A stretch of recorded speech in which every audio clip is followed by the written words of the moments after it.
Oh, wow. So Cambo here is a red-crested Turako.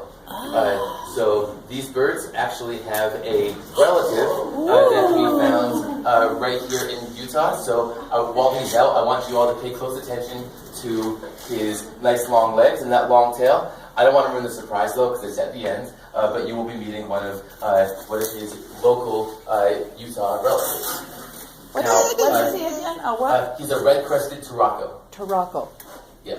Wow. He's a good-looking bird, isn't he?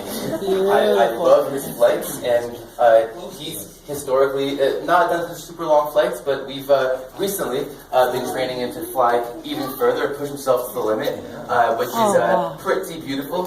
While he is in the air, you'll notice that he has a series of flaps and then a glide, a series of flaps and a glide. That's one of the ways that you know that he lives in the forest, in the densest parts of the forest, in the canopy, way high up, pretty much the ceiling of the rainforest. Having those short wings and that long tail. Everybody laughed, right? For getting around in the rainforest. After all, if they had long pointy wings like a falcon, then it wouldn't be super comfortable flying around in those tree branches. His wings might just get banged up by those by the branches. So in the wild, they like to eat anything from berries to small fruits, flowers, and they've even been documented feeding on small snails.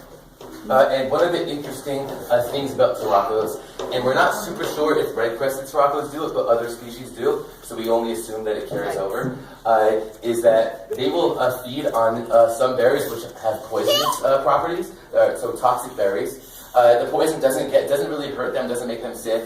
It just gets stored up in their skin, and it makes them taste really, really bad. In fact, the word Turako means bad-tasting bird in Swahili. We're not sure if they found it out the hard way, but they might have. So, being that little, it doesn't really do him that much good. I know, taste but I think I'd number one. One bite and he's gone, right? He's a little guy. So he has a built-in defense mechanism, and you probably already can I got guess him what when it he was is. flying. You guys see his wings? You see how they're a different color? So he keeps it tucked down against his body, but then when he wants to show it off, he opens it up just like this. It acts kind of like a stop sign or even a red light. So in nature, red means the exact same thing. And in his case, it means stop, don't eat me, I taste terrible. So you see that beautiful flight right over there? Wow. So that's a pretty cool defense mechanism for this little guy. We also like to joke that he's one of the most stylish birds we have here at the Aviary with that really cool little mohawk. And yeah, there he goes. There goes Cambo. What do you all think?